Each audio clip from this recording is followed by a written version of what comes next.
Well, ladies and gentlemen, we have reached a point in our notes in our story of American history that we have something that to me is really quite exciting. Of course, you got to keep in mind I was a political science major.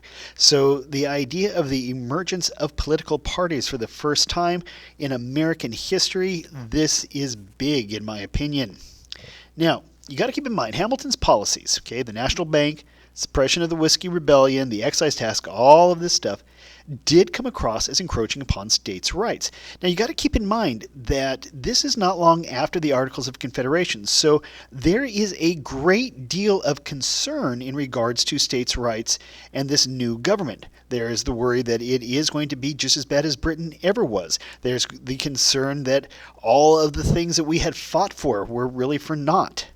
But in this case, it just is appearing that way, but it's beginning to appear that way to a great number of people. Okay, so as resentment grew, what was once just personal rivalry between Hamilton and Jefferson gradually evolved into two actual political parties. Okay, Hamilton and Jefferson did not see eye to eye on a great number of things, but really it was just sort of a personal, back and forth between the two. Well, now all of this is going to really expand into the first actual honest-to-goodness political parties in the United States. Now, you've got to keep in mind, this is something that is nowhere in the Constitution. There was not a thing written, spoken of, debated, anything about political parties. There was a great deal of talk about the problem of what was referred to as factions, but there was nothing specific about political parties. And so as such, even though we recognize it today as an important part of government, this was still very, very new, and not everybody was convinced this was the best way to go. Now, the Founding Fathers, the framers of the Constitution, had not envisioned various political parties. There are groups like the Whigs, the Federalists, the Tories, and whatnot. Those had existed. They had been around, some for a considerable amount of time. But the thing is, these were basically private groups. They were not political parties in the sense that we think of them today. Now, all of these had the ability or the likelihood even of becoming a political party, but they had not done so. Whigs and Federalists, those would become some of our political parties in the United States. Tories, remember, those were those loyal to the crown, so we're not really going to worry about them so very much.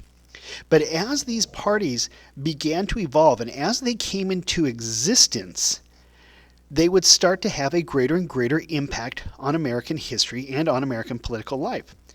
Since 1825, we've essentially had a two-party system in the U.S., be that the Whigs and the Jeffersonian Republicans, be that the Republicans and the Democrats.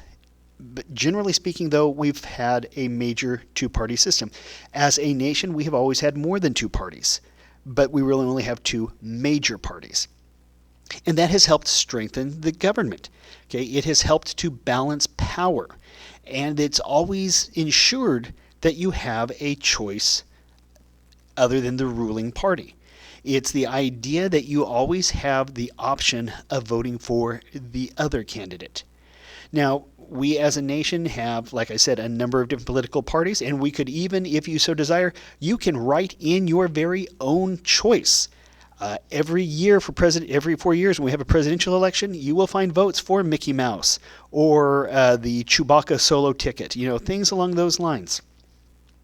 But generally speaking, having two parties allows for the steam to be let off in the political sense, so that even though you may be unhappy with government, you always have another option.